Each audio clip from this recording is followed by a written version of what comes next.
All right, welcome to The Explainer. Today, we're going to dive deep into your body's own powerhouse, the thigh. And you know, it's so much more than just that space between your hip and your knee. It's actually this incredibly complex engine that drives pretty much every move you make. I mean, just think about it for a second. What gives you that explosive power to sprint after a ball? Or the sheer strength to climb a massive flight of stairs?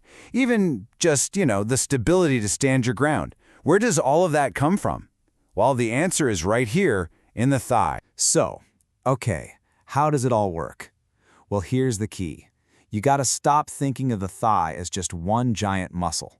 Instead, picture it as a team of four powerful, totally interconnected engines. We've got one at the front, one on the inside, one at the back, and then this central hub that ties the whole thing together. So, let's go meet that first engine. All right, first up is what's known as the anterior compartment, but I like to call it the kicking engine. It's a much better name, right?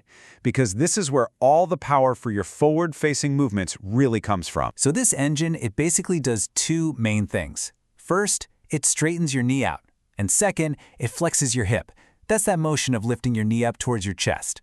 So yeah, every single time you kick a ball, climb some stairs, or even just get up out of a chair, you can bet the kicking engine is firing on all cylinders. And you know, this kicking engine has a real star-studded team. The main power driver, that's the massive quadriceps femoris. But it's got great support. You've got the sartorius, which has this great nickname, the tailor's muscle, because it helps you sit cross-legged. And you've also got the powerful iliopsoas and the pectineus helping out. And that actually brings us to a key number here, 4. So why 4? Well, that main power driver we just talked about, the quadriceps, it's not actually one muscle.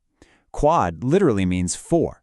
It's a team of 4 separate muscles that all join forces, merging into one single super powerful tendon right at your kneecap. And that's what gives it just incredible force. Now, inside this front compartment, there's also this critically important landmark. It's called the femoral triangle. The best way to think about it is like a busy gateway, right?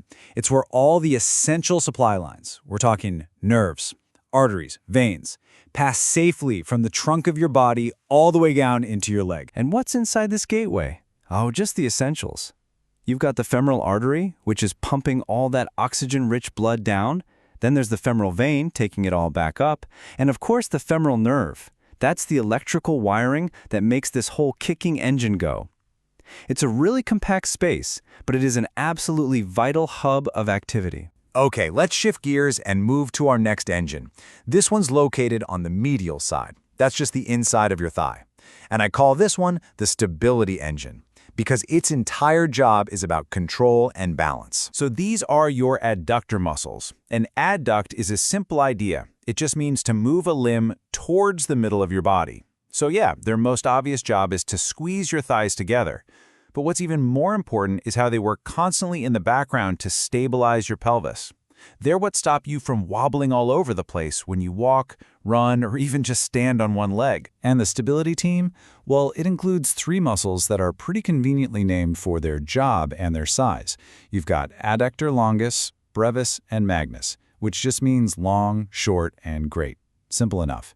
You've also got the pectineus again, which we met briefly up front, and the gracilis, which is this long, slender muscle running right down your inner thigh. And check this out. This idea of a composite muscle really just shows you how complex the thigh is.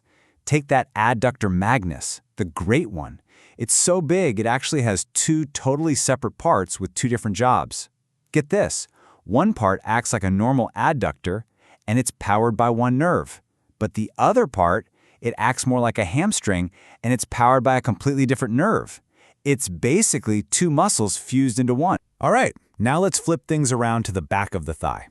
This is home to our third and honestly most explosive engine of them all, the sprinting engine. This is where your raw, forward-driving, explosive power really comes from. You know, the easiest way to get your head around this engine is to see it as the direct opponent of the engine at the front. It's a perfect yin and yang. While the quads on the front straighten the knee, the hamstrings on the back do the opposite. They flex or bend the knee. They're a classic push-pull system, working as this perfect opposing pair to give you both incredible power and fine-tuned control. The sprinting team is really led by two heavy hitters. First, you've got the gluteus maximus. Now, technically, it's a glute muscle, but it is the main, powerful extensor for your hip, so it's a huge part of this system. And then, of course, you've got the famous hamstrings. This is actually a group of three muscles: the biceps femoris, the semitendinosus, and the semimembranosus. And together, they would extend your hip and flex your knee to just propel you forward. And what powers this whole sprinting engine? Well, it's a true giant of the nervous system, the sciatic nerve. I mean, this thing is the largest single nerve in your entire body. It starts way up in your lower back and runs all the way down the back of your leg. It is the absolute master controller for this whole compartment. And this nerve's journey? It's surprisingly direct. It just exits the pelvis, travels straight down the middle of the back of your thigh, and then it ends right behind the knee. That's where it finally splits up to keep going down into your lower leg. So that actually brings us to our final stop on this tour. It's the area directly behind your knee. Now, this spot isn't an engine itself. It's more like the critical control center. It's the hub where everything we've talked about really comes together. This little space is called the popliteal fossa. It's a diamond-shaped hollow that basically acts as a protected superhighway. Remember how the femoral triangle was the gateway into the thigh? Well, think of this as the main intersection connecting the thigh to the entire lower leg. It's a major junction. And I am not kidding when I say it's a busy intersection. I mean, packed into this tiny space, you've got the popliteal artery and vein, you've got the two big nerves that just split off from the sciatic, the tibial and the common peroneal. Plus, you've got lymph nodes and a bunch of protective fat all crammed in there. So this hub really is all about transition. It's the handoff point. It's where the femoral artery changes its name and becomes the popliteal artery. And it's the exact spot where that giant sciatic nerve finally splits in two to serve the lower leg. Everything passes through this point and gets handed off. It's a crucial spot. So, there you have it. You've got the kicking engine at the front, the stability engine on the inside, the sprinting engine at the back, and that critical control hub that connects it all together. See? It's not just a random collection of parts.